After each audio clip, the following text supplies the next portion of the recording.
नमस्कार, सत्ता का महासंग्राम देख रहे हैं आप और मैं हूं आपके साथ ब्रजेश चौकसी। खबरों की शुरुआत करेंगे टीकमगढ़ से, जहां पर मुख्यमंत्री मोहन यादव ने बयान दिया है। उन्होंने कहा है पूरे देश में भाजपा के पक्ष में लहर चल रही है। मध्य प्रदेश की 29 सीटें बीजेपी जीतेगी। सीएम मोहन यादव का दावा है कि मध्य प्रदेश की 29 सीटें बीजेपी जीतेगी। पूरे देश में भाजपा के पक्ष में लहर चल रही है।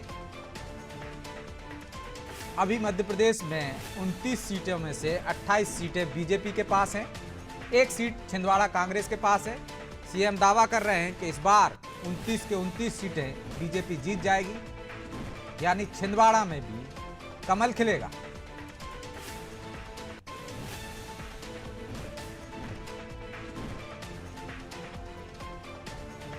आज टीकमगढ़ में थे मुख्यमंत्री, रोड शो किया। उस दौरान यह उनका बयान सामने आया है।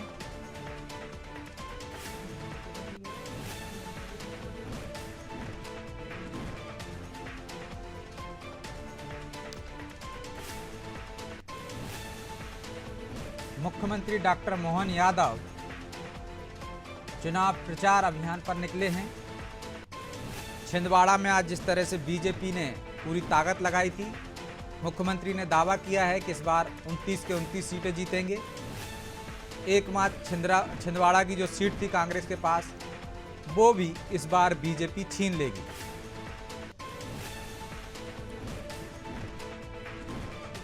पूरे देश में भाजपा के पक्ष में लहर चल रही है।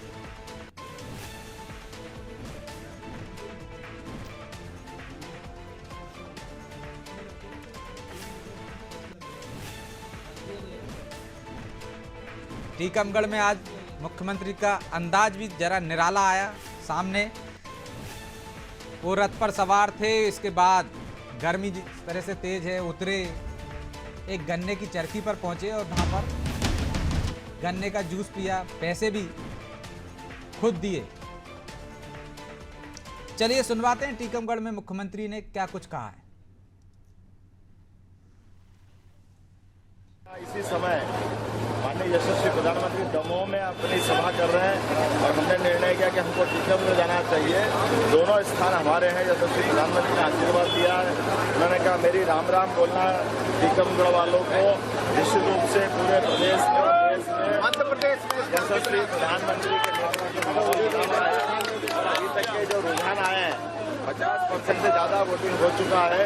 लगातार भाजपा के पक्ष में लहर चल रही है पूरे देश के अंदर और मैं उम्मीद करूंगा जैसे रिजल्ट आएंगे हमारे रिजल्ट अद्वितीय रहेंगे। 29 की 29 लोकसभा सीट भाजपा के मेरी अपनी सभी भाई बहनों का आभार और उम्मीद करता हूं जब तक आखिरी वोट की पड़ जाए हम लगातार मैदान में मैं बड़े गर्व के साथ कह सकता हूं कि हमने अपनी पार्टी का विचार, हमारी पार्टी का आदर्श सामने रखा। लेकिन दुर्भाग्य के साथ कहना पड़ रहा है, राहुल गांधी जी ने जो भाषण दिया, उन्होंने कहा ये एक देश की बात करते हैं, ये एक संस्कृति की बात करते हैं। तो इसका मतलब राहुल गांधी जी के मन में दूसरा देश कौन सा है वो बताएं। दुर्भाग्य के साथ कहना पड़ेगा, वोट के कारण से बहुराष्ट्रीय सिद्धांत को लाना यह बहुत दुर्भाग्य की बात है। ये उनके लिए शर्म की बात है।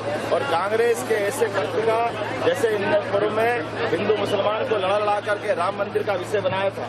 मुझे इस बात की प्रसन्नता क्या हिंदू क्या मुसलमान शिलान्यास के समय, सुप्रीम कोर्ट के निर्णय के समय या 22 तारीख के दिन भगवान राम जब गर्भगृह में मुस्कुराए या परसों रामनवमी की जो पूरा देश ने आनंद मनाया, क्या हिंदू क्या मुसलमान 2 दिन पहले की ईद भी मनी और रामनवमी भी मनी। यशस्वी प्रधानमंत्री के नेतृत्व में सभी धर्मों के लोगों ने मिलजुल करके त्योहार मनाने की परंपरा चालू की। यह अद्वितीय है। मैं उम्मीद कर रहा हूं कि इसी प्रकार के वातावरण से देश आगे बढ़ता है। 21 शताब्दी का भारत यशस्वी प्रधानमंत्री के नेतृत्व में फिर एक बार मोदी सरकार के लिए आगे जा रहा है। बहुत बहुत धन्यवाद।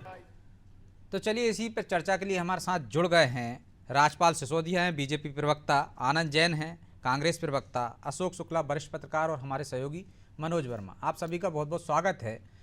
शुरुआत आनंद जी आपसे करते हैं। सीएम का बयान आपने सुना, उन्होंने कहा है, फिर दावा भी किया है कि 29 सीटें मध्य प्रदेश की इस बार बीजेपी जीतेगी क्योंकि पूरे देश में भाजपा के प्रति माहौल है, मोदी की लहर चल रही है। उन्होंने राहुल गांधी पर भी कटाक्ष किया कि राहुल गांधी कहते हैं बीजेपी एक देश एक संस्कृति की बात करती है, तो दूसरा देश कौन सा है बता दें। वो कह रहे हैं कि आप टुकड़ों करने की बात करते हैं, विभाजन की बात करते हैं, और हम एक देश की और एक संस्कृति की बात करते हैं। हाँ, तो राहुल गांधी जी ने बिल्कुल सही कहा है। भारतीय जनता पार्टी हिंदू और मुसलमानों के नाम पर देश का बंटवारा पहले भी कर चुकी है और वो हर चुनाव में ये करती है।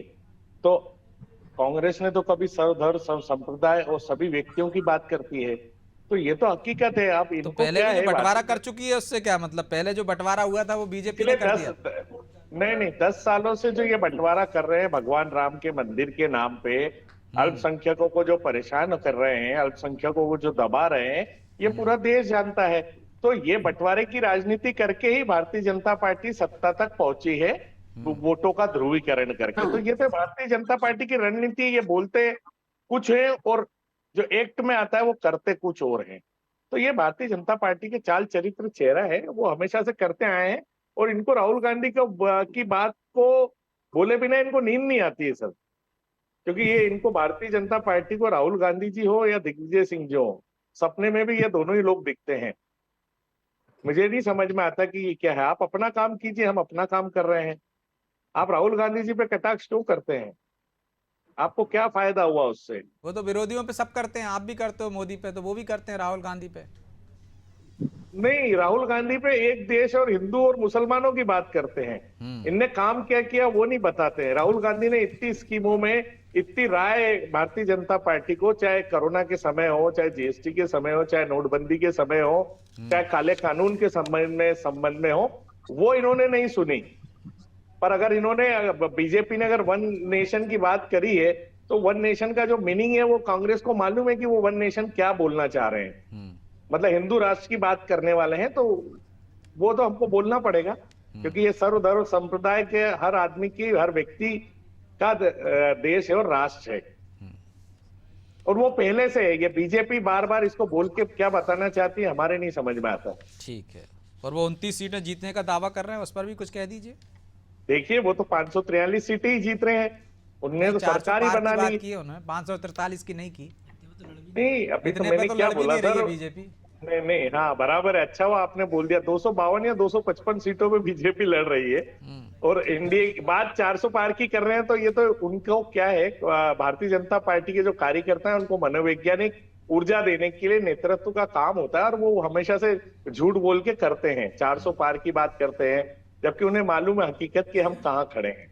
ठीक है, तो दावे तो कर कोई रहे भी हैं, अपना उसकी कर हकीकत सकता भी है। पता है कहाँ पे खड़े हैं राजपाल जी। लेकिन वो कह रहे हैं कि पिछले 10 साल से आप विभाजन की राजनीति कर रहे हैं, बांटने की राजनीति कर रहे हैं, अल्पसंख्यकों को डराने की राजनीति कर रहे हैं, और वन नेशन के अभिप्राय आपका है हिंदू राष्ट्र का। अब ये वन नेशन का मीनिंग कुछ भी निकाला जा सकता है, पर वास्तविक में भारतीय जनता पार्टी ने सबको साथ में लेकर सबके विकास की बात कही और सबको विश्वास में लिया है। अगर हम आयुष्मान कार्ड बनाते हैं तो वहां पे फिर हिंदू या मुसलमान देख के लाभ नहीं दिया जाता है, सबको मिलता है। अगर प्रधानमंत्री आवास योजना इस देश के अंदर गरीबों को पक्के मकान देने की है, तो आप जाके देखिए, मुसलमानों को भी पक्के मकान बना के देने का काम हमारी सरकार ने किया है। अगर आप किसान सम्मान निधि की बात करते हैं, तो किसान कोई भी हो, मुस्लिम हो, अल्पसंख्यक हो, हिंदू हो, सिख हो, ईसाई हो, कोई भी हो, उसको सम्मान निधि मिली है। ये तो कांग्रेस ने तुष्टीकरण का नाम लेकर सदैव से इस वर्ग को दबा कुचल के रखने का काम किया, अल्पसंख्यकों को डरा के रखने का काम किया। और बंटवारे की बात अभी मेरे मित्र कर रहे थे, बहुत काबिल मित्र, बड़ी अच्छी बात कर रहे थे कि ये बंटवारा जो हिंदू मुसलमान के आधार पर देश का हुआ, ये भाजपा ने करा। भाजपा की स्थापना सन 1980 में हुई और मैं समझता हूँ बंटवारा उसके पहले हो चुका था। 1980 में जब भारतीय जनता पार्टी की स्थापना हुई, तब हमने कुछ संकल्प लिए थे कि हमने ये संकल्प लिया था कि धारा 370 हम हटाएंगे।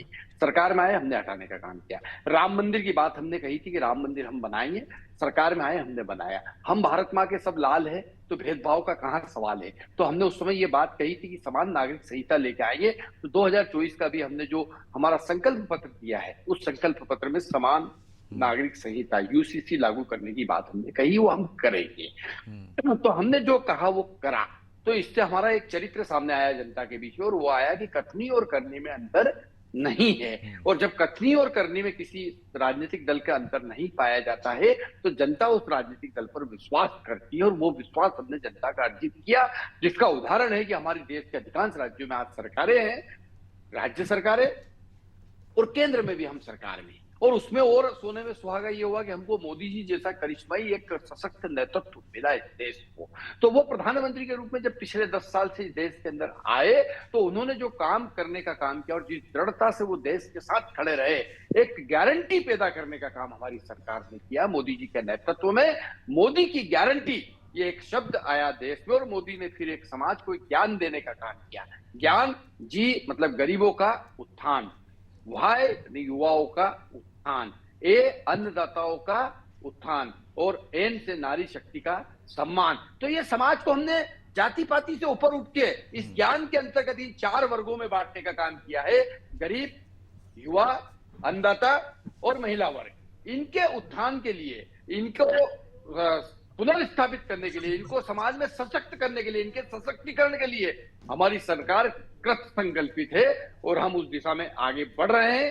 देश के विकास के साथ साथ में गरीब कल्याण का एक संकल्प लेके हम आगे बढ़े, क्योंकि पंडित दीनदयाल उपाध्याय जी ने अंत्योदय की परिकल्पना की थी। अंत्योदय अर्थात अंतिम पंक्ति में बैठा हुआ वो व्यक्ति जो आज भी सरकार की योजनाओं की पाठ जो रहा है, उसके माध्यम से उसका जीवन स्तर कैसे हम ऊंचा उठा सके। तो आप देखेंगे हितग्राही मूलक योजनाओं के माध्यम से इस देश के गरीबों को हम मुख्य धारा में लाने का हमने विनम्रता से प्रयास किया है, और उसमें हम सफल हुए हैं। अगर हमने 8 करोड़ लोगों को प्रधानमंत्री आवास देने का काम किया है, तो अगले संकल्प पत्र में 4.5 करोड़ और प्रधानमंत्री आवास दिए जाएंगे, ये हमने लेने का काम किया है। हमने अगर आयुष्मान कार्ड के माध्यम से लोगों को लाभान्वित करने का काम किया है, तो अब उसी आयुष्मान कार्ड में 70 वर्ष से अधिक के जो हमारे सीनियर सिटीजन है वो भी कवर होंगे, ये हमने करने का काम किया है। किसान सम्मान निधि, प्रधानमंत्री किसान फसल बीमा योजना, तमाम तरह की योजनाओं के माध्यम से किसान को कवरअप देने का काम हमने किया है। और अब किसान की संख्या भी हमने बढ़ाने का काम किया है, परिभाषा बढ़ाने की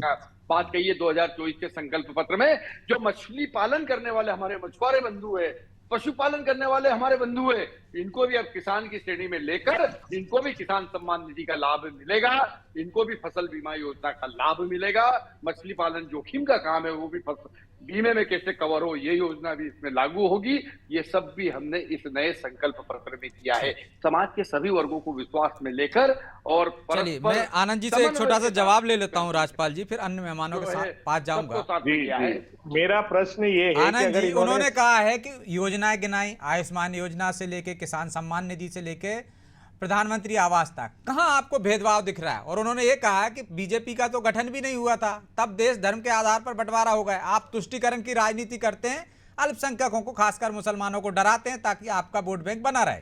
दीजिए जवाब। राजेश जी, मैंने स्पष्ट किया था कि ये 10 सालों में हिंदू मुसलमान के नाम पे वोटों का ध्रुवीकरण करके भारतीय जनता पार्टी सत्ता में आई है, पहली स्पष्टीकरण। दूसरा स्पष्टीकरण, अगर ये सबको साथ में लेके चल रहे तो बीजेपी वन नेशन की बात क्यों कर रही है? मतलब पब्लिक को आप गुमराह कर रहे हो। जब आपने सभी चीजों को, सब लोगों को साथ में लेके चला है, तो वन नेशन की बात कांग्रेस थोड़ी कर रही है, बीजेपी कर रही है। तो यहाँ आप लोगों को गुमराह कर रहे हो। नेशन की थ्योरी तो आपकी थी भाई साहब। नहीं नहीं नहीं नहीं नहीं थी। आप बीच में मत बोलिए, मैंने आपके बीच में नहीं बोला, आप मत बोलिए, आप भाषण मत दीजिए, ये टीवी डिबेट है, आप जवाब सुनिए, आप जवाब सुनिए, जम्मू आप जवाब सुनिए। नहीं, हमने कोई लागू नहीं किया, आपकी 10 साल से सरकार है, हमने कहीं लागू नहीं किया। होना चाहिए नहीं, वन नेशन पहले नहीं था क्या? टू नेशन की थ्योरी लाना चाह नहीं, आप 370 नहीं था, पहले वन नेशन नहीं था। देश के अंदर 2 निजाम, अटल बिहारी वाजपेयी के टाइम क्या वन नेशन नहीं था? आप जवाब दीजिए। अटल बिहारी वाजपेयी की सरकार के समय वन नेशन नहीं था। बात हो रही है ना। नहीं, वो क्लियर नहीं कर रहे हैं ब्रजेश जी, ये फिर पब्लिक को गुमराह करते हैं। देखिए आप ब्रजेश जी, ये हमेशा गुमराह करते हैं। वन नेशन, वन इलेक्शन की बात अलग है, ये अभी टारगेट कर रहे हैं वन नेशन। इसका मतलब पहले 2 नेशन थे क्या? अटल बिहारी वाजपेयी के टाइम के 2 नेशन में बीजेपी चुनाव लड़ी थी क्या? कश्मीर में अलग झंडा फहराया जाता था, बाकी के देश में अलग फहराया जाता था, वो क्या था? मेरी बात सुनिए, दो नेशन की, अभी वन नेशन की बात कौन कर रहा है? मालूम ही नहीं देश का इतिहास। नहीं, ये तो वैसा ही अच्छा, हुआ ना इतिहास में तो कि वर्तमान जैसे की बात राहुल कीजिए गांधी आप। नहीं, वैसा ही हुआ ना। आप वर्तमान की बात आनंद जी, कीजिए, 370 हटने आप पुरानी बात पे क्यों चले जाते हैं? आप वर्तमान की बात कीजिए ना। राजपाल जी, आपने राजपाल अगर जी। युवाओं को रोजगार देने की बात करी है, उसमें राजपाल आपने जी। गुमराह किया। लेकिन आनंद जी, आपने आपके आनंद 70 जी। साल के जो लोगों के जी, बुजुर्ग ये हैं, तो उनकी वैसा ही हुआ आपको ना। आज याद आई। आनंद एमएसपी जी। आपने दी नहीं किसानों को। आप कौन से संकल्प पत्र की बात कर रहे हैं? आपने जो जो वादे किए थे 10 साल में, उसमें तो एक भी वादा आपने पूरा नहीं MSP हम किया। दे रहे हैं और भाई, अगर गेहूं मोदी पूरा जी MSP और हम मोदी जी पूरे अगर MSP मोदी जी अगर इतने करिश्माई व्यक्तित्व हैं, तो उनसे बोलिए कि देश की महंगाई कम करे, 1200 का सिलेंडर 400 करे, पेट्रोल डीजल के भाव 50 रुपए करे, तब तो करिश्माई व्यक्तित्व काम आएगा। करिश्माई व्यक्तित्व से क्या होता है? आम आदमी के पेट में आग लगी है, मिडिल क्लास आदमी मर रहा है तो टैक्स की करिश्माई मार व्यक्ति से, तो काम ही तो आ रहा है किसानों ना, को कुछ नहीं लगातार मिल रहा है। सरकार बन रही है नहीं, उनकी। मोदी चुनाव के नाम जीतने पे से 3 राज्यों में देखिए, उन्होंने चुनाव लड़ा, तीनों देखिए, राज्य जीत गए। झूठ आनंद जी। परोस के आप कुछ भी कर लेंगे, उससे जनता की हकीकत से आप दूर नहीं हो सकते, जनता के मुद्दों से दूर नहीं हो सकते। जीतना हारना ब्रजेश जी अलग बात है, पर लोगों की आज भी समस्याएं बेरोजगारी की हो, लेकिन जीतना हारना ही तो तय महंगाई करता है की ना हो, आनंद जी, कि किस पर बेरोजगारी भरोसा की कर हो, रहे हैं मतदाता। महिला मतदाता किस पर उत्पीड़न की। भरोसा कर रहे हैं, यही तो। देखिए ब्रजेश जी, आज भी बीजेपी के पास 30% वोट है, बाकी विपक्ष के पास है। सरकार इनने बनाई अलग बात है, पर आज भी जनता 30% तो ही अब है तो पूरे पूरा देश विपक्ष की इनके आपके साथ साथ। है। तो मेरी बात सुनिए, विपक्ष तो 70% है ना, पर हम नहीं जीत पा रहे के हैं। साथ तो आपकी भी तो कभी मैं- सरकार नहीं बनी। नहीं, वोटों, देखिए प्रजातंत्र अलग है, वोटों की राजनीति अलग है, पर आज भी देश के 30% लोकतंत्र में तो लोग ही वोटों की बीजेपी राजनीति होती है, और जो आप बात कर रहे हैं, नहीं, पर देखिए, 30% पे आपने आप उन पर सरकार बना ली, तो आप आरोप ऐसा लगा नहीं कि रहे आप सही हैं। हो मैं गए। उनकी पैरवी नहीं कर रहा हूं कि वन नेशन वन इलेक्शन की बात कर रहे हैं, तो या फिर भारत जोड़ने की बात कर रहे थे राहुल गांधी, तो भारत टूटा कहां था जो जोड़ने की बात कर रहे थे? और जब आप सबको एकता की बात करते हैं, तो फिर अपनी रैली में मुस्लिम लीग के झंडों से परहेज क्यों करते हैं राहुल गांधी? नहीं, ऐसा कहाँ आपने देखा?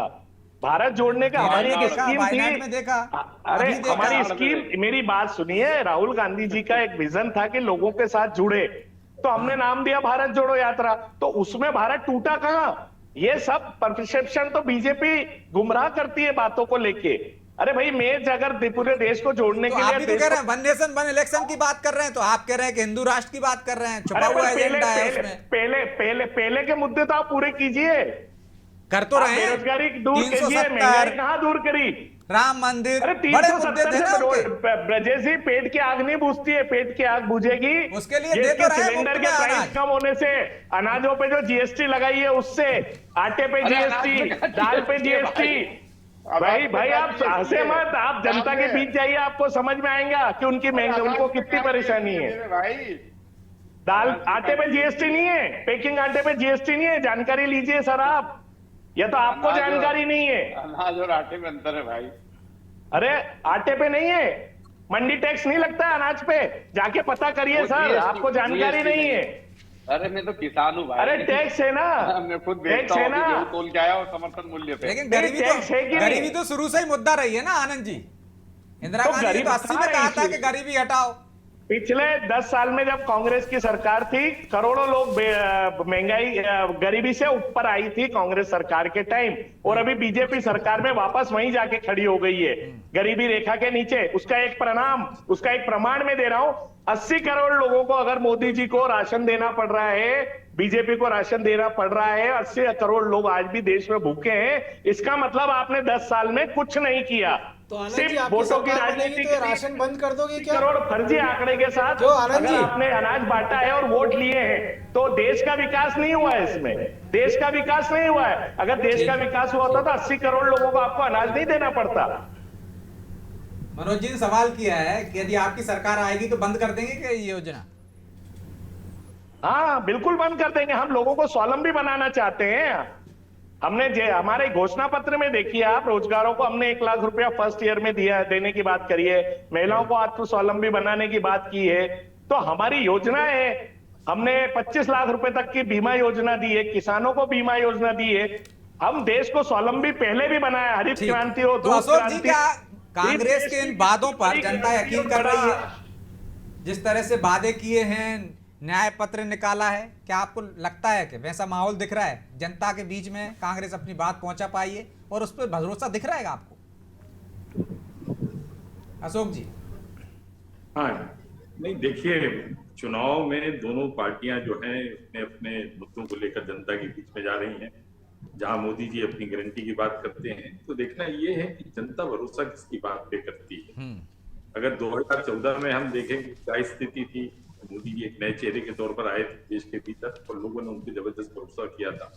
और फिर 2019 में भी ये स्थिति हम लोगों ने देखी थी कि उनके जो नेता थे, जो प्रधानमंत्री पद की दौड़ में शामिल थे या देश के नेतृत्व का जो दम भर रहे थे, तो जनता ने उनको दरकिनार करते हुए किस तरीके से मोदी जी को हाथों हाथ दिया था और कितना समर्थन दिया था।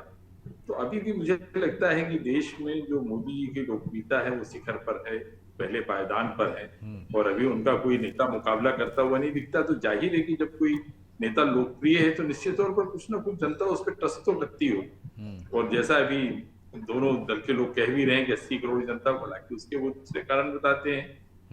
कांग्रेस ही कहते हैं कि अब आपने लोगों को जो है एक तरह से पैरासाइट बना दिया है। चलिए अशोक जी, माफी चाहता हूं, मैं आपको थोड़ी देर के लिए रोक रहा हूं। नया मतदान प्रतिशत अपडेट आ गया है, वो हम अपने दर्शकों को दिखा देते हैं। नेक्स्ट स्टूडियो में चलते हैं जहां अनुपमा है, वो बताएंगी कि मध्य प्रदेश में और छत्तीसगढ़ में मतदान प्रतिशत की ताजा रिपोर्ट क्या है। तो शुक्रिया ब्रिजेश जी। तो देखिए 2024 के रण में जीत का प्रण लिए हुए तमाम जो रणबांखुरे थे उन्होंने धुआंधार प्रचार किया, लेकिन आज बारी है मतदाताओं की। और अब मैं आपके सामने हाजिर हूं ग्राफिक्स के जरिए ये बताने के लिए कि 5 बजे तक कितना वोटिंग प्रतिशत रहा है। तो मध्य प्रदेश की 6 सीट और छत्तीसगढ़ की 1 सीट बस्तर को लेकर मैं हाजिर हूं, जहां पर ग्राफिक्स के जरिए बताएंगे कि आखिर कितना वोटिंग प्रतिशत 5 बजे तक का रहा है। सबसे पहले बात करेंगे मध्य प्रदेश की, जहां मध्य प्रदेश में अब तक 63.25% मतदान हुआ है। तो देखिए यहां पर अब तक की बात कर ली जाए तो 63.25 मतदान हुआ है, लेकिन अब 6 लोकसभा सीटों की बात करें तो वहां पर भी क्या स्थिति है वोटिंग प्रतिशत की, वो भी मैं आपको बता देती हूं। तो अगली लोकसभा सीट का रुख कर लेते हैं, जहां पर आपको बता दें कि मध्य प्रदेश की अगली लोकसभा सीट जहां पर मतदान कितना हुआ है। बालाघाट की बात करें, बालाघाट में 71.08% मतदान हुआ है। देखिए इससे पहले हम 4 बजे का आंकड़ा पेश कर रहे थे, वहां पर बालाघाट में सबसे ज्यादा वोटिंग प्रतिशत हुआ था, लेकिन यहां पर थोड़ा कम। अब यहां पर जो मतदाता है उनमें उत्साह थोड़ा सा कम नजर आ रहा है। अगली लोकसभा सीट का रुख कर लेते हैं, वहां पर जान लेते हैं कि वहां पर कितना वोटिंग प्रतिशत है। देखिए छिंदवाड़ा की बात करें 73.85% मतदान हुआ है।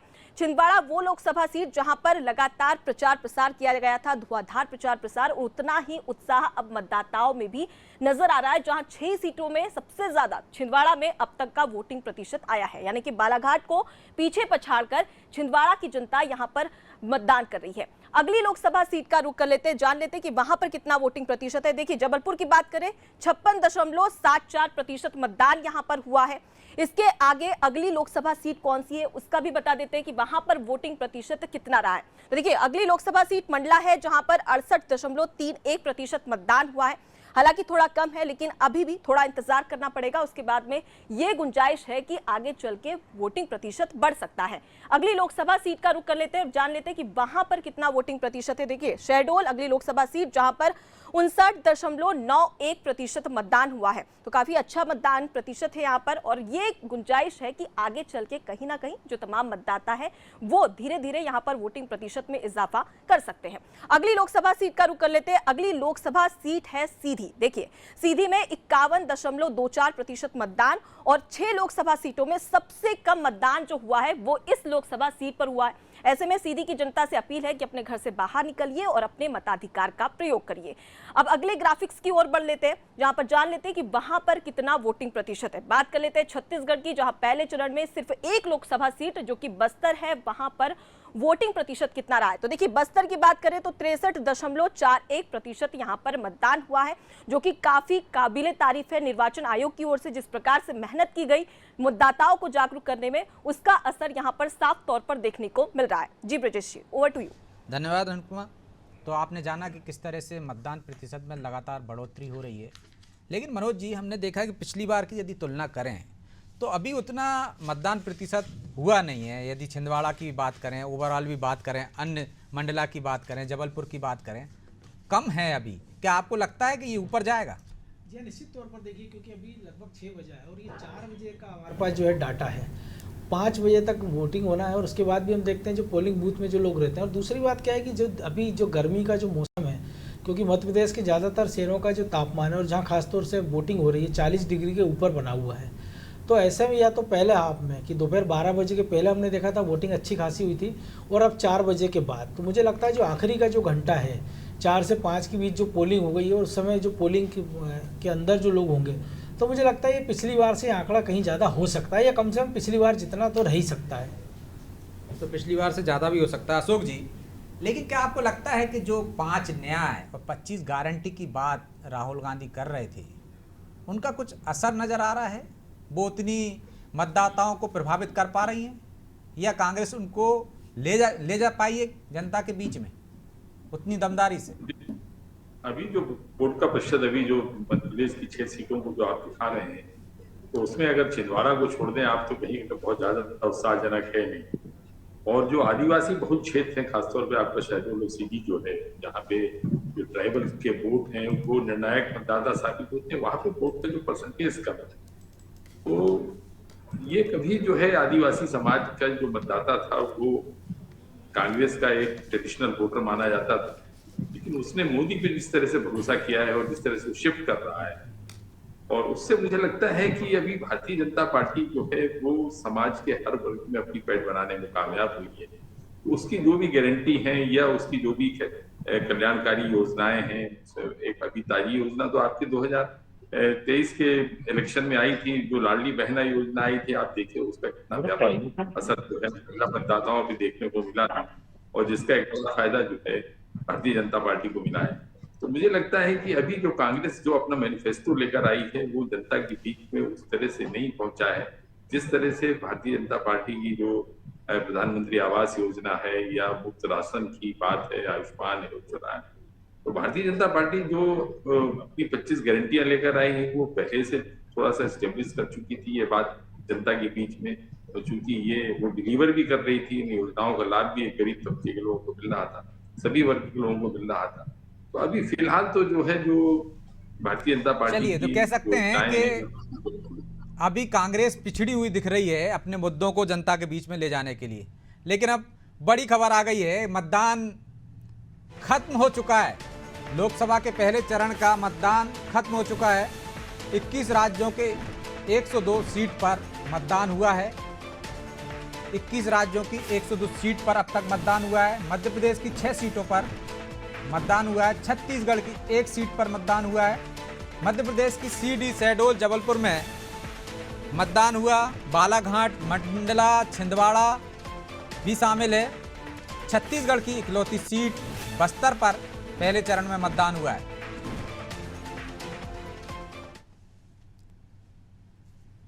तो प्रभु जी, कांग्रेस जिस तरह से अशोक जी भी कह रहे हैं कि अपने मुद्दों के साथ जनता के बीच में उस तरह से पहुंच नहीं पाई जिस तरह से बीजेपी पहुंची है। हो सकता है अगले चरण में वो अपनी बात दमदारी से करें, जिस तरह से मध्य प्रदेश की भी बात कर रहे हैं, तो उनके बड़े नेताओं के राहुल गांधी के, प्रियंका गांधी के दौरों की रणनीति बन रही है कि अगले चरण में वो यहाँ पर प्रचार करेंगे। लेकिन पहले चरण का जो मतदान हो गया उस पर तो निश्चित तौर पर मतदाताओं ने इसी आधार पर मतदान किया होगा, चेहरा देखकर किया होगा, उनकी मांगों को देखकर, उनके घोषणा पत्र, संकल्प पत्र, न्याय पत्र को देखकर किया होगा। हाँ बिल्कुल ब्रजेश जी, चेहरा देखा है सबसे पहले तो मतदाता ने। मैं खुद अभी चुनाव क्षेत्र गया था, सबसे पहले उन्हें चेहरा देखा है कि कौन देश को नेतृत्व कर सकता है, कौन देश को आगे बढ़ा सकता है। उस चेहरे के आधार पर उन्होंने मतदान किया है। प्रत्याशी यहाँ पर गौण है, भारतीय जनता पार्टी के नज़रिए से देखते हैं तो बीजेपी ने अपने प्रत्याशी को केंद्र में रखा भी नहीं है, कैंडिडेट को उतारा जरूर। आप देखिए, चाहे मोदी का मंच हो, चाहे अमित शाह का मंच हो, ये तमाम नेताओं का मंच हो, कमल के फूल के लिए वोट मांगते हैं, प्रत्याशी के लिए वोट नहीं मांगते हैं। मोदी की गारंटी की बात करते हैं, मध्य प्रदेश के मन में मोदी की बात करते हैं, छत्तीसगढ़ जाते हैं तो छत्तीसगढ़ के मन में मोदी की बात करते हैं। तो एक चेहरे को आइडेंटिफाई कर रहे हैं जो देश को लीड करने जा रहा है, और वो चेहरा जिस पर भरोसा 2 बार के चुनाव में जनता का कायम रहा है। अभी मैं सुन रहा था डिबेट में एक शब्द आया था कि विकास कहाँ हुआ है, विकास कहाँ हुआ है। तो यदि 10 साल में विकास नहीं हुआ है तो आज हम जिस तरीके से बैठकर यहाँ बात कर रहे हैं, हमारे चेहरे ढंग से देखे जा रहे हैं, हमारी आवाज़ सही पहुँच रही है, 5G की टेक्नोलॉजी है, 2G से 5G तक यदि हम पहुँचे हैं तो विकास तो हुआ है, सड़कें बनी हैं, तो जनता इस चीज किसान को तक को महसूस कतार में करती नहीं है। लगना पड़ता है। हाँ, यदि वो किसान गेहूं को कतार में बेचने जा रहा है, SMS धान से आ रहा बेचने जा रहा है तो आज SMS मतलब आता है। भारत ऐसा देश है जहाँ सबसे ज्यादा स्मार्टफोन यूज किए जा रहे हैं। महिलाएं जो है, काम वाली महिला, ग्रामीण महिला, रिक्शे वाला, साइकिल वाला, हर व्यक्ति कनेक्टेड है।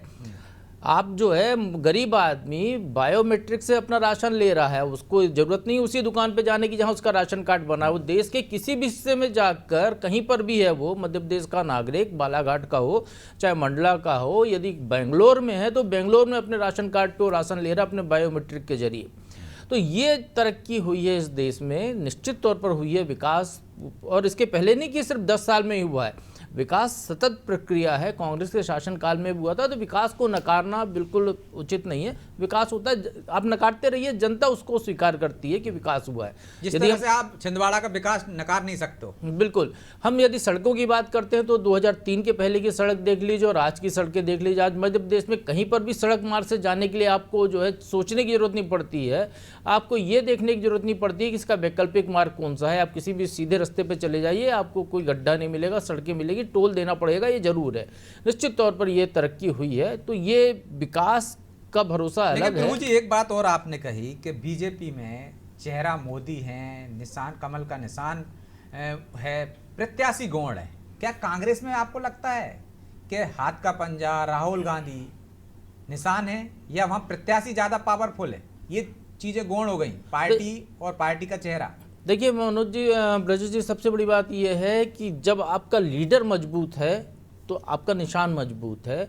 यदि आपका लीडर कमज़ोर है, घर में ही आपके सिर फुटबॉल मची हुई है, उसकी बात कोई सुन नहीं रहा है, तो निश्चित तौर पर वहाँ पर ना तो लीडर काम आता है ना प्रत्याशी काम आता है। तो ऐसे में जो प्रत्याशी है वो अपने दम पर चुनाव मैदान में उतरता है, फिर यहाँ पे वो भरोसा कायम नहीं है। अब यहाँ पर यदि हम मुकाबले की बात करते हैं तो आप कभी भी देख लीजिए मुकाबले में, एक यदि मैं हूं तो मेरे सामने दूसरा चेहरा कौन है, या आप हैं तो आपके सामने दूसरा चेहरा कौन है। यदि हम डिबेट कर रहे हैं तो बीजेपी के सामने कांग्रेस का प्रवक्ता होगा, कांग्रेस के सामने बीजेपी का प्रवक्ता होगा, चेहरा देखा जाता है सामने। और निश्चित तौर पर यहाँ पर बीजेपी की तरफ से एक नरेंद्र मोदी का चेहरा है, तो इंडिया गठबंधन में चेहरों की भरमार है। वो आपस में तय कर नहीं पा रहे हैं कि उनमें सर्वमान्य कौन है। सरकार यदि बनती है इंडिया गठबंधन की तो कौन लीड करेगा, ये आज तक अभी उनका तय नहीं हुआ है। चुनाव के बहुत पहले से कवायद शुरू हुई, तो जिसने इंडिया गठबंधन की नींव रखी वो खुद ही छोड़कर चला गया, क्योंकि उसको लगा कि मैं नींव रख रहा हूँ, मैं फाउंडर मेंबर हूँ, मेरा ही नंबर नहीं लग रहा है, इतने झगड़े चल रहे। हाँ, तो ये फरार हो गया। तो यदि कांग्रेस को या इंडिया गठबंधन को मुकाबला करना था तो निश्चित तौर पर उनको एक अपना चेहरा रखना था। किसी को भी रख लेते, उसके पीछे पूरे सभी दल एक साथ खड़े होते तो शायद आज मोदी के मुकाबले होते, क्योंकि मोदी को चाहने वाले हैं, लेकिन मोदी को ना चाहने वालों की भी संख्या ऐसी नहीं है कि कम हो देश में। तो आप जब विकल्प देंगे तो ही वहां जाएगा ना आदमी। जब विकल्प ही नहीं है तो फिर आदमी उसी को स्वीकार करेगा। तो आनंद जी, बिल में ब्रजेश जी इसमें एक और चीज जोड़ दूं जो प्रभु जी ने कहा। अभी पिछले दिनों CSDS और लोक नीति ने एक सर्वे किया था जिसमें बड़ी संख्या में लोगों ने बेरोजगारी और महंगाई को मुद्दा माना था, लेकिन जब उनसे पूछा गया इसका हल कौन कर सकता है तो उन्होंने कहा था मोदी। तो सबसे बड़ी बात है कि आपके पास भरोसा किस पर है, जो प्रभु जी कह रहे, तो जिस पे आपका भरोसा होगा तो स्वाभाविक सी बात है कि वो भरोसा इंडिया गठबंधन और उसके सहयोगी नहीं जुटा पाए हैं। देखिए मनोज जी, महंगाई एक मुद्दा है, बेरोजगारी एक मुद्दा है। हम महंगाई की बात करते हैं तो हम ये देखें कि 400 रुपए का सिलेंडर था तब लोगों की आय कितनी थी, बिल्कुल निश्चित, उसका वेतन कितना था। यदि सिलेंडर आज जो 1200 का खरीद रहा है उसके पेट में दर्द नहीं हो रहा है 1200 का सिलेंडर लेते वक्त व्यक्ति के, तो निश्चित तौर पर उसकी आय भी उस अनुपात में बढ़ी होगी। यदि आपको 400 में सिलेंडर देना है तो क्या आप 400 का सिलेंडर देने के लिए उसकी आय उतनी कर देंगे जितनी पहले थी, तो क्या आपको स्वीकार करेगा या उस पर टैक्स लाद देंगे? क्योंकि जब आप 400 जो विदेश से जो सिलेंडर हम गैस ले रहे हैं, आयात कर रहे हैं दूसरे देश से, उस गैस की कीमत ही हमको 800 रुपये या 600 रुपये पड़ रही है, हम उसको 400 में दे रहे हैं, तो इसको भुगतेगा कौन? कोई भी राजनीतिक दल अपनी जेब से किसी भी गारंटी का या न्याय का पैसा जनता को नहीं बांटता। जो कर्नाटक में 5 गारंटी की बात है उसमें 50,000 करोड़ का खर्चा है। जो वहाँ के DK शिव कुमार उप मुख्यमंत्री, उन्होंने साफ तौर पर पहली कैबिनेट की बैठक में कह दिया था कि जो विधायक हैं वो अपनी विधायक नीति भूल जाए, क्योंकि हमारे पास आपके लिए पैसा है नहीं। जिस हमने देखा जो ओल्ड पेंशन स्कीम की बात कांग्रेस ने की थी राजस्थान में, हिमाचल में, कर्नाटक में, लेकिन इस बार जो संकल्प पत्र आया उसमें उसको उन्होंने दरकिनार कर दिया, क्योंकि उनको पता है कि अगर पुरानी चीज़ पर जाओगे तो आपके पास डेवलपमेंट के लिए पैसा ही नहीं बचेगा। ठीक है, तो आनंद जी, एक तो आपका लीडर कमजोर है, विकल्प नहीं है मोदी जी का आपके पास, और वादे वही करना चाहिए जो आप पूरा कर सकें। यदि आप विकास की बात करेंगे तो वो ऐसी बात होनी चाहिए कि विकास नहीं हुआ जब आप कहते हैं तो जो लोगों के गले भी उतरे। आपकी बात गले नहीं उतरती, लोग भरोसा नहीं करते। देखिए, पहली बात तो करिश्माई व्यक्तित्व की अगर आप मोदी जी की बात कर रहे हैं तो मोदी जी दिल्ली में कहाँ थे? वहां क्यों चुनाव नहीं जीती बीजेपी? तो आपकी सरकार को हटा के आई है वहां तो आम आदमी पार्टी। आप बीच में मत बोलिए, आप सुनिए। बीजेपी पंजाब में कहां गई, कर्नाटक में कहां गई, हिमाचल में कहां गई, गोवा में कहां गई, महाराष्ट्र में कहां गई, मध्य प्रदेश में तोड़ फोड़ के सरकार क्यों बनाई? अगर ये करिश्माई व्यक्तित्व है जैसा कि बीजेपी के लोग भगवान बोल रहे हैं, तो जब स्वयंभू भगवान हो गए तो फिर ये इतने स्टेट में कहां थे? इतनी तोड़ फोड़ करना, इतने लोगों को तोड़ के डरा के लाना, भ्रष्टाचारियों को पार्टी में लेना, ऐसा क्यों करना पड़ा? तो इसलिए करिश्माई व्यक्तित्व नहीं होता है, जनतंत्र व्यक्तित्व होता है। और अभी ये बोल सकते हैं कि मोदी जी की जो झूठ है वो जनता सुन रही है और इस चुनाव में उसका परिणाम देगी। लोगों ने भरोसा किया पर भारतीय जनता पार्टी ने उस पे पूरे मोदी जी खरे नहीं उतरे। अभी सिर्फ मोदी जी और अमित शाह जी रह गए हैं, बीजेपी गौण हो गई है, कमल का फूल गौण हो गया है। कांग्रेस पार्टी में ऐसा नहीं है, कांग्रेस पार्टी पहले भी बड़ी थी, कांग्रेस पार्टी का सिंबल बड़ा था। हमारे यहाँ व्यक्तित्व तो कोई बड़ा नहीं होता है। हमने 10 साल मनमोहन सिंह जी को प्रधानमंत्री बनाया, किसी ने सोचा भी नहीं था। मल्लिकार्जुन खड़गे बन के आया प्रदेशाध्यक्ष, तो किसी ने सोचा भी नहीं था। तो ये बोलने की बात अलग है, बीजेपी बोलती कुछ है और करती कुछ और है। तो इसलिए करिश्माई व्यक्तित्व को मैं नहीं मानता, ये समय का चक्र है। बीजेपी भी 2 पे थी, अभी यहाँ आ गई है, कांग्रेस पहले थी आगे, तो ये समय का चक्र है। लेकिन आपके पास भी करिश्माई नेतृत्व था ना इंदिरा गांधी के तौर पर, जो आप लगातार जीतते रहे थे। तो नेतृत्व तो काम करता है, चेहरा तो काम करता है। जिस तरह करिश्मा आपके पास था उस समय, आज उनके पास पार्टी देखिए, पार्टी बड़ी होती है।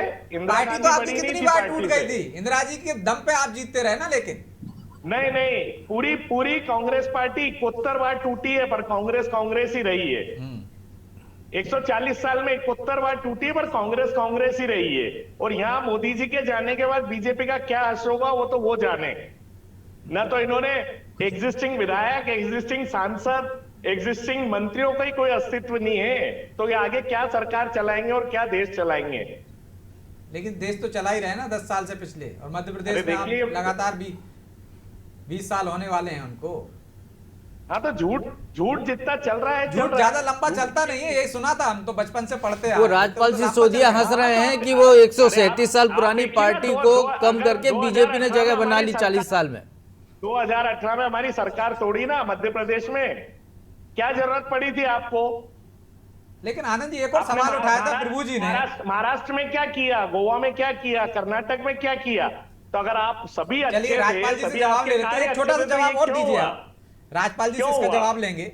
लेकिन आनंद जी, प्रभु जी ने कहा था कि लोगों की आय भी तो उतनी बड़ी है, यदि सिलेंडर के दाम बढ़े हैं तो क्या आय भी घट जाएगी?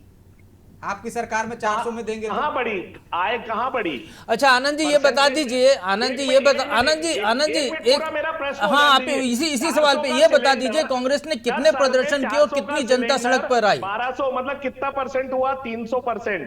300% आय बढ़ी क्या? पेट्रोल 65 से 110 पे हुआ, कितना परसेंट हुआ? उतनी आय बढ़ी क्या? नहीं बढ़ी। आपके पास रसीद है क्या 1200 के सिलेंडर की? आपके पास रसीद है 1200 के सिलेंडर की? जो सरकार का कांग्रेस के समय जो 900 का सिलेंडर है भाई, 300 रुपए तो आप ऐसे ही बढ़ा रहे हो। मोबाइल का डाटा 150 का 450 करा है बीजेपी के टाइम में, तो क्या इतनी इनकम बढ़ी है 10 सालों में? आप खुद बैठे हैं, आप खुद एनालाइज कीजिए, मेरे को बोलने की जरूरत नहीं है। अरे साहब उसी डाटा से आप जुड़े हुए हो आनंद जी, उसी डाटा से आप जुड़े हुए, आधे घंटे 1 घंटे से रुपए में मिलता था, 450 में मिल रहा है। 300 आप अफोर्ड कर, आप उस डाटा को अफोर्ड कर पा रहे हैं ना, इसलिए तो आप जुड़े हुए हो चैनलों में। आपको पता है आनंद जी, आपको पता है कि हम जब मोबाइल लिया सबसे पहले तो इनकमिंग के भी पैसे लगते थे, आउटगोइंग तो छोड़िए, इनकमिंग के भी आपकी सरकार थी, इनकमिंग के भी। देखिए कोई भी नई टेक्नोलॉजी आती है तो ऐसा होता है, पर क्या मजदूरों की इनकम 4 गुना हुई क्या? किसानों की इनकम 4 गुना हुई क्या? अगर महंगाई 4 गुना हो गई तो चलो आप डबल मान लो, तो डबल इनकम हुई क्या? किसान क्यों आत्महत्या कर रहा है? ठीक है, राजपाल जी से जवाब ले लेते हैं। राजपाल जी, जिस तरह से महंगाई बढ़ी है, एक तरह से वो कह रहे हैं सुरसा के मुंह की तरह बढ़ गई महंगाई, वो बढ़ती जा रही है, लेकिन इनकम नहीं बढ़ी वैसी। कांग्रेस गुमराह कर रही है देश को। मैं अरे आपसे सरकार निवेदन कर आप रहा चला हूं। रहे हो, हम कहाँ से गुमराह कर रहे हैं? मैं सरकार तो आपसे आप निवेदन चला कर रहे रहा हो। हूं। मैं आपसे निवेदन कर रहा हूं और आपके माध्यम से दर्शकों से भी निवेदन कर रहा हूं, सबके पास भी स्मार्टफोन है, गूगल पे जाइए और सर्च करिए कि जनवरी 2014 में ये सिलेंडर कितने रुपए का था, तो आप पाएंगे कि 960 रुपए का उस समय पे जनवरी 2014 में गैस सिलेंडर था, और जून 2014 में हम सरकार में आए। राजपाल जी उसके वही बाद- बता दीजिए मनरेगा की आय कितनी थी 2004 में? मेरा निवेदन तो सुन लीजिए, 10 साल से हम सरकार में है, सिलेंडर वहीं का वहीं है रेट, हमने बढ़ने नहीं दिया। देखिए महंगाई क्या बढ़ना, बात है। आप सर्च कर लीजिए ना आनंद जी, आप सर्च कर लीजिए। अरे सर्च क्या, यहाँ तो जनता बोल रही है ना। मैं जो बोल रहा हूँ ना, जनता सर्च अरे कर रही है। आप टीवी डिबेट पे सुन रहे हैं, जनता की बातें सुन रहे हैं, हम कहाँ बोले? जनवरी आपके आंकड़े सब 2014 में- फर्जी हैं, सब फर्जी आंकड़े हैं, भाई आपके साहब, बोलने के गूगल आंकड़े फर्जी हैं। है क्या? गूगल ही अगर सही जनवरी- होता तो ये सब चीजों की जरूरत ही नहीं पड़ती, पूरा देश ही गूगल चला लेता। जनवरी 2014 में गैस सिलेंडर कितने का था, आप बता दो। चलो आप बता दो, आपको मालूम आप तो है। मैं आपकी कह रहा हूं बात करो ना, हमसे क्यों प्रश्न पूछ रहे हो? आप विपक्ष की भूमिका मत, आप विपक्ष की भूमिका में मत आइए, आप सत्ता में मनमोहन सिंह जी ने मनमोहन सिंह जी ने जिस दिन सरकार से बाहर हुए थे और हम सरकार में इन हुए थे, उस समय पे मनमोहन सिंह जी की सरकार के समय में गैस सिलेंडर का भाव 900 प्लस था, और आज भी हमने उसको 1000 से ऊपर नहीं जनता को निकलने दिया 400 है। रुपए में मिलता था। हमने महंगाई को नियंत्रण कराया। अरे कहाँ से मिलता था जनता को भाई? अरे 400 रुपए में मेरे घर में 430 रुपए की पर्ची आज भी रखी है। गलत जानकारी आप झूठ बोल रहे हैं, 430 की पर्ची है, 430 की। उस पर तारीख देखना, उस पर तारीख देखना। मेरा ये निवेदन है कि महंगाई को बेहतर सा नहीं बढ़ने दिया, नियंत्रण में रखा। मतलब बड़ी है ये आपने सुशासन देने स्वीकार का कर काम लिया। हमने किया, सुशासन देने का काम किया। किसी भी देश में कीमतों का बढ़ना उस देश के विकास की ओर ले जाता है, पर बेहतर सा बढ़ना, जैसे पड़ोसी पाकिस्तान में बढ़ रहा आटे का भाव 300, 250, फिर आप ये पाकिस्तान उसको को बोलते हैं महंगाई, उसको नहीं, बोलते हैं आप तो महंगाई। अपने घर की बात कीजिए साहब, अपने देश की बात कीजिए। उदाहरण तो देना पड़ेगा ना किसी से, चले जाओ, तुलना तो करना जाके पड़ेगा। देख लो, तो उसको पाकिस्तान जाके से देख क्यों लो। कर रहे हैं? देखिए, भारत दूसरे भी देश है जहाँ कमाई बेतहाशा और महंगाई नहीं है। आपका सगा नहीं, वाला है आप ना, वहाँ उसका की नाम क्यों लेके बात कर रहे हैं मिर्ची आप? आपको? नहीं, मिर्ची नहीं, सगा आप वाला है। दूसरे, अरे कंपैरिजन आपका करना सगा तो वाला वो है। ऊंचे से करिए ना। अच्छा, आप आपका हमेशा सगा भाई है पाकिस्तान वो। से क्यों करते हैं? ठीक है, आप पाकिस्तान आप से देश क्यों से करते कर हैं? आप लीजिए। अमेरिका से आनंद जी, कंपेयर सगा भाई कीजिए, है। आप चलिए, आनंद अमेरिका जी, से कीजिए ना, तुअर तेल का दूसरे भाव देशों से बता कीजिए दीजिए। ना।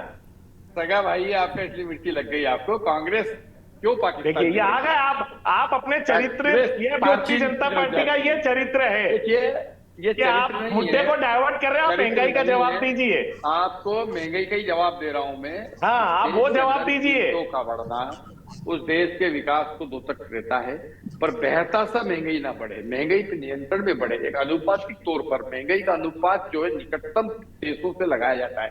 हमारे पड़ोस के जो राष्ट्र है वहां से अनुपात देना तेलंगाना तुलना की जाती है। और महंगाई का सेंसेक्स अगर आप देखेंगे तो हमने इस देश के अंदर महंगाई को बेहतर सा नहीं बढ़ने दिया है, नियंत्रण में रखा है। और मेरे काबिल मित्र को कहना चाहता हूं कि जब मनमोहन सिंह जी ने इस सरकार को हमारे जिम्मे करी थी 2014 जून में, तब गैस सिलेंडर 900 प्लस था और आज भी 900 प्लस है। हमने गैस सिलेंडर के भाव को बेहतर सा नहीं बढ़ने दिया। इंटरनेशनल लेवल पे इसके रेट तय होते हैं, उसके फ्लक्चुएशन की वजह से थोड़ा बहुत रेट ऊपर नीचे होता है। हमने कम भी करने का काम किया है। एक्साइज क्यों नहीं कम करी आपने? एक्साइज क्यों नहीं कम करी पेट्रोल डीजल पे? भाई ऐसा आप जीएसटी के अंदर क्यों नहीं लाए? आप तो चुनावी आप सिर्फ बातें ही करते हैं। जीएसटी में तो आप चुनावी तमाम वादे के राज्यों साथ की आए थे। सहमति के बाद आएंगे। ये तय हुआ था, जीएसटी लागू हुआ था तब। नहीं तो क्या किया 10 साल में? जो बेसिक चीजें उस पर चर्चा नहीं हुई ना, संसद को समय नहीं मिला होगा, क्योंकि ये 370 हटाने में लगे थे। इनको देश की गरीबी की चिंता नहीं थी, बेरोजगारी की चिंता नहीं थी। तो 370 कोई समस्या नहीं थी, नहीं हटाना चाहिए था, पहले इस पर बात होनी चाहिए थी। नहीं, देश की बेसिक चीजें तो पहले हल करते हैं, जिससे 140 करोड़ लोग जुड़े हैं। नहीं, 140 करोड़ लोग जिससे जुड़े हैं, तो 370 बहाल करेगी क्या? अरे 130 करोड़ तो लोग हैं जो जिनकी बेसिक अरे सुविधाएं तो देखते हैं आप। ये आपने धारा देश को 370 खंड करने वाले कितना लोग। बार बोल रहे हैं, कितना बोल रहे हैं आप? धारा 130 370 करोड़ लोगों की हटाना आपने बहुत बड़ा- बेसिक सुविधाएं बहुत हल बड़ा काम करी। हुआ है। आपने बहुत तो बड़ा काम हिंदुओं हुआ के है। साथ सबसे बड़ा आप कर नहीं छल सकते किया थे। है। इस देश में सबसे बड़ा छल अगर किसी पार्टी ने किया है तो वो हिंदुओं के साथ किया है। इस देश की 80% आबादी हिंदू है, आपने उन्हीं के साथ महंगाई करी, उन्हीं को बेरोजगारी की तरफ जी, धकेला। आप लगातार उन्हीं की महंगाई तरफ पर बोल रहे आत्महत्या हैं। करी। संसद में कितनी बार महंगाई पर मुद्दा आपने बनाया, जिस तरह से वो महंगाई पर सड़कों पर उतरे थे, कांग्रेस कितनी बार सड़कों पर उतरी, कितने आंदोलन किए। नहीं किए ना हमने, तो देखिए राजेश जी, हमने विपक्ष की पूरी भूमिका निभाई है। एक कहाँ विपक्ष, एक कहाँ कांग्रेस, छिन्न छिन्न हो गए, छिन्न भिन्न हो गए, सब आपस में लड़ मरे। आज इनके आपने क्यों लिया कांग्रेस को लड़ते हुए? कांग्रेस को आपने क्यों तोड़ा? जीतू पटवारी आज आपने क्यों लिया? कार्यकारिणी नहीं बना पाए, ये कांग्रेस। अरे ये हमारा ये जीतू पटवारी जी 4 महीने हो गए, 4 महीने जीतू पटवारी को बिना। अरे आपने तो चुनाव में हो आप। अरे आपने तो शिवराज जी को, जिन्होंने आपने शिवराज सिंह जी को तो बिना इंटीमेशन के हटा दिया। आपने मोहन यादव को बना दिया, जिन्होंने वजह से सरकार बनी। आप मोहन यादव को क्यों लाए? ऊपर की चिट्ठी से आपने बताया शिवराज जी को क्या हम हटा रहे हैं। आपने भी तो कमलनाथ जी को नहीं बताया, ऊपर से आ गए। नहीं, हमारे यहाँ बाकायदा नहीं, गलत बात है। हमारे यहाँ बाकायदा त्यागपत्र के बाद उन्होंने पद संभाला है। ये झूठ है, ये बिल्कुल झूठ है। कमलनाथ जी से जाके नहीं, हमारी पार्टी और हम आपस में सब समझ के करते हैं। पर आपने तो शिवराज जी के साथ धोखा किया, बीजेपी ने। धोखा नहीं, मोहन यादव जी को ऊपर की चिट्ठी से लिया है। देखिए, आप अपना देखिए, हम हमारा देखेंगे। चुनाव लड़ रहे हैं, मध्य प्रदेश में सर्वाधिक मतों से जीतने वाले वो साबित होंगे। आनंद जैन जी के लिए भारतीय जनता पार्टी आज चुनाव लड़ रहे हैं। आनंद जी, तो जिस तरह से विधायक दल में आपके यहाँ नेता चुना गया है, ऐसे विधायक दल में उनके यहाँ चुना गया है। अरे ब्रजेश जी, सबको मालूम है।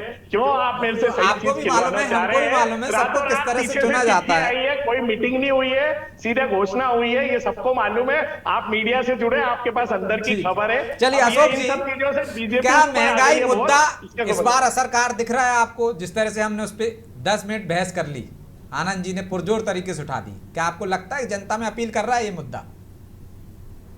ये सवाल मुझसे है? जी, आप ही से। नहीं, देखिए, ये विपक्ष का मुद्दा है, महंगाई और भ्रष्टाचार। जब भी कोई पार्टी विपक्ष में होती है तो उसके लिए यही मुद्दा होता है। अगर आप इतिहास में जाएं तो आप देखें कि कभी कांग्रेस की ये मुद्दा रहा है, कभी भारतीय जनता पार्टी ने इन्हीं बातों को लेकर सड़कों पर उतरती थी। जैसा कि आप जिक्र भी कर रहे थे, जब गैस सिलेंडर महंगा होता था तो किस तरह से हमने देखा सड़कों पे चलते थे, पेट्रोल की कीमत बढ़ती थी, शिवराज जी साइकिल लेके निकलते थे। लेकिन वो जनता के बीच में बनाने में सफल हो जाते थे कि किस तरह से महंगाई बढ़ी है। प्याज पर भी हमने सरकारें जाती देखी हैं, लेकिन क्या कांग्रेस लग रहा है आपको कि जनता में वो बात पहुंचाने में सफल रही, या जनता के मन में ये बैठाने में सफल रही कि महंगाई है? क्या करें ब्रजेश जी, रोड पे क्या हम हमारी सब जान दे दें? क्या करें, हमारा काम है, उतना ही कर सकते हैं हम। प्रतीकात्मक ही रहे। लेकिन आनंद जी, एक बात तो है कि राहुल गांधी ने शहडोल में 10 मिनट तो महंगाई पे नहीं बोले, आप कम से कम 10 मिनट बोले, इसके लिए आपको धन्यवाद। देखिए, वो बड़े लीडर है, उनका काम अपना है, उनके पास पूरा देश है, मेरे पास जनता है। नहीं, महंगाई तो पूरे देश की समस्या है ना, आप ही कह रहे हैं। देखिए, उनका अपना एक वो एजेंडा होता है।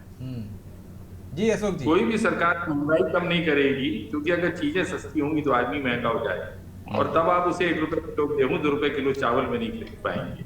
कोई भी सरकार करप्शन खत्म नहीं करेगी, क्योंकि राजनीति का एकमात्र आकर्षण जो है वो करप्शन है।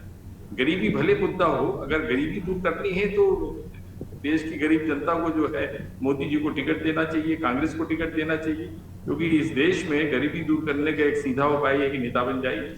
गरीबी दूर करने के लिए नेता बन। देश के नेताओं ने जनता की गरीबी दूर नहीं की, मगर इस देश की गरीब जनता ने कई नेताओं को सांसद और विधायक बनाकर उनकी गरीबी दूर कर दी है।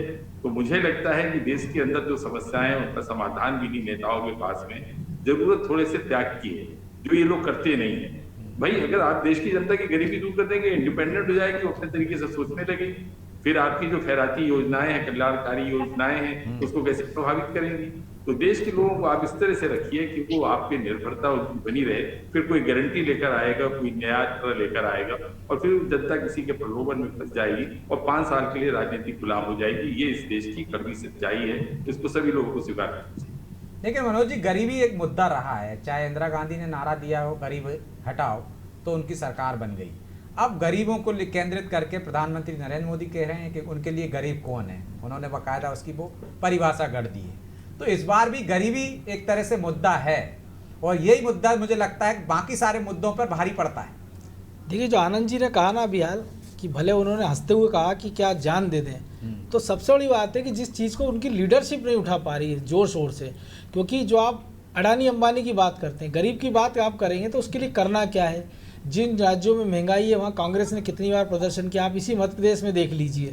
इसी विधानसभा के बाहर हमने देखा है कि कमलनाथ एक बार सड़क पर उतरे थे, उसके बाद शाम को वो विधानसभा में एक भुट्टा पार्टी की थी कैलाश विजयवर्गीय में, उसमें वो बलगैयाँ करते नजर आए थे।